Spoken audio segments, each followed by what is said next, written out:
Hi అండి, అందరికీ good morning అండి. Welcome to my channel. అందరికీ మంచి వీడియో ఒకటి తీసానండి. ఈ వీడియో ఏంటంటే మనకి ఫీవరిష్గా ఉన్నప్పుడు నోరంతా చేదుగా ఉంటుంది, జలుబుగా ఉన్నప్పుడు ఏమీ తినబుద్ధి కాదు. అలాంటప్పుడు ఇలాంటి రైస్ చేసుకొని తింటే చాలా చాలా టేస్టీగా ఉంటుంది. మీరు ఒకసారి ట్రై చేయండి. ట్రై చేసే ముందు వీడియోలోకి వెళ్ళండి. ఈ వీడియో ఎలా వచ్చింది ఏంటి అనేది కామెంట్ చేయండి. నా ఛానల్ని ముందుగా చూస్తున్నట్టయితే సబ్స్క్రైబ్ చేసుకోండి. మీ అందరికీ నచ్చితే ఒక లైక్ చేయండి. అయితే ఏంటి వాడాలి అన్నీ నేను వివరంగా చూపిస్తానండి. చాలామందికి తెలిసే ఉంటుంది, తెలిస్తే స్కిప్ చేసేయండి, తెలియకపోతే ఖచ్చితంగా ట్రై చేయండి. వీడియోలోకి వెళ్ళే ముందు నా ఛానల్ మాత్రం ఖచ్చితంగా సబ్స్క్రైబ్ చేసుకోండి ఫ్రెండ్స్. మీరు చేసే హెల్ప్ చాలా, ఒక లైక్ కానీ ఒక సబ్స్క్రైబ్ కానీ చాలా హెల్ప్ చేసినట్టు అవుతుంది. ఇది ఏమి తినబుద్ధి కాలేనప్పుడు చేసుకుంటే మాత్రం చాలా టేస్టీగా ఉంటుందండి. నోరుకి కొంచెం టేస్ట్గా ఉంటుంది, కడుపు కూడా నిండుతుంది. ఇది ఎలా చేసుకోవాలి ఏంటి మీకు చూపిస్తాను.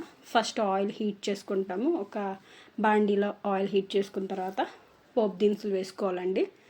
లైట్గా మనకు ఒక స్పూన్ అంతా పోపు దినుసులు వేసుకొని, అలానే 2 స్పూన్లు వామ్ వేసుకున్నాను.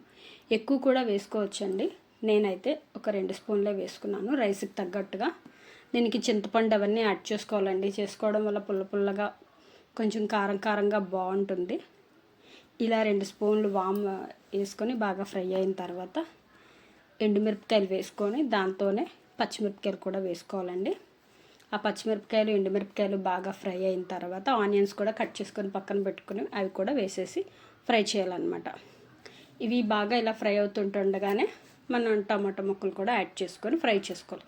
ఇలా బాగా ఫ్రై అవ్వాలండి. ఫ్రై అయిన తర్వాత నేనైతే ఇలాంటిది బాగా వర్షాలు వచ్చినప్పుడు మేము చేసుకుంటామండి. మా పెద్దవాళ్ళు చేసేవారు. మేము స్కూల్ నుంచి వచ్చిన వెంటనే ఇలా తినేవాళ్ళం. చాలా టేస్ట్గా ఉండేది, పుల్లగా ఉండేది. ఇంకొంచెం ఎక్కువ వేసుకొని తినాలనిపిస్తుంది. డైలీ కన్నా రొటీన్ కాదు కదా ఇది, అప్పుడప్పుడు చేసుకునేదానికంటే చాలా టేస్ట్ ఉంటుందన్నమాట. ఇలా ఫ్రై అయిన తర్వాత బాగా ఫ్రై అవ్వాలండి మొత్తం. ఇలా ఫ్రై అయిన తర్వాత వీటిలో కడిగేసి పక్కన పెట్టుకుని, ఒక అరకిలోకి తక్కువ ఉంటుంది రైసు. మనం ఒక ½ కిలో, కిలో ఎంతైనా చేసుకోవచ్చు. క్వాంటిటీని బట్టి మెటీరియల్ కొంచెం క్వాంటిటీ పెంచుకోవాలి. నేను అరకిలో, ½ కిలో కొంచెం రైస్ వేసి దాంట్లో ఇంకొంచెం యాడ్ చేశాను. అది కడిగేసి పక్కన పెట్టేసుకొని ఈ ఫ్రై అయిన వాటిలోనే వేసేసి బాగా కలపాలండి. ఇలా కలిపిన వాటిలో వీటికి సరిపడేటట్టు నేను ఒక 2 లోటాలు నీళ్ళు తీసుకున్నాను.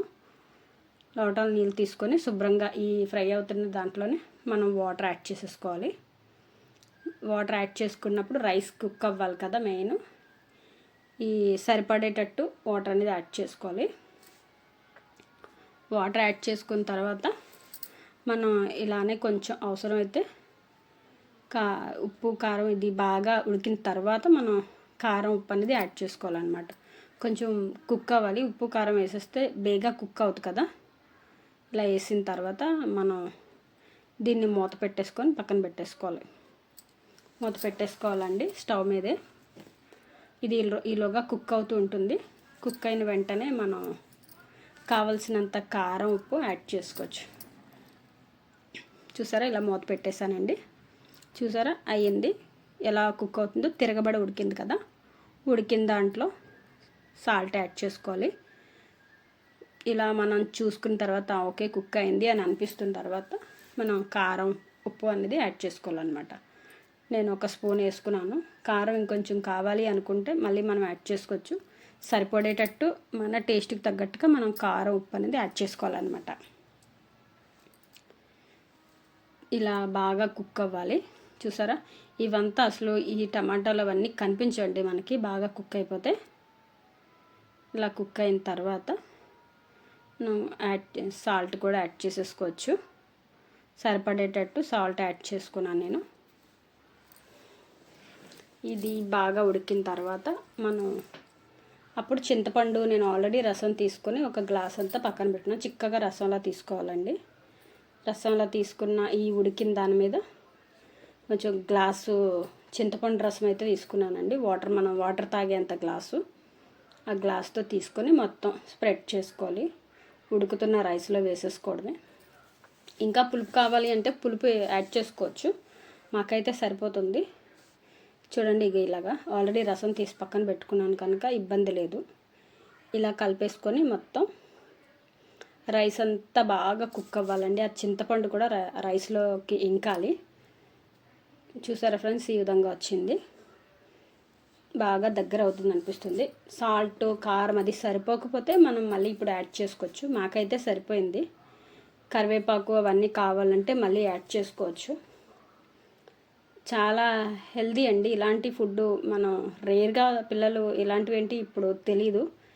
ఇలాంటి పులగాలి అన్నం అంటారు దీన్ని. ఇగో ఫ్రెండ్స్, ఈ విధంగా వచ్చింది. మీ అందరికీ నచ్చిందని అనుకుంటున్నాను. ఈ వీడియో మీ అందరికీ నచ్చితే లైక్ చేయండి, షేర్ చేయండి. నా ఛానల్ని మాత్రం సబ్స్క్రైబ్ చేసుకోండి ఫ్రెండ్స్. మళ్ళీ నెక్స్ట్ వీడియోలో కలుద్దాం.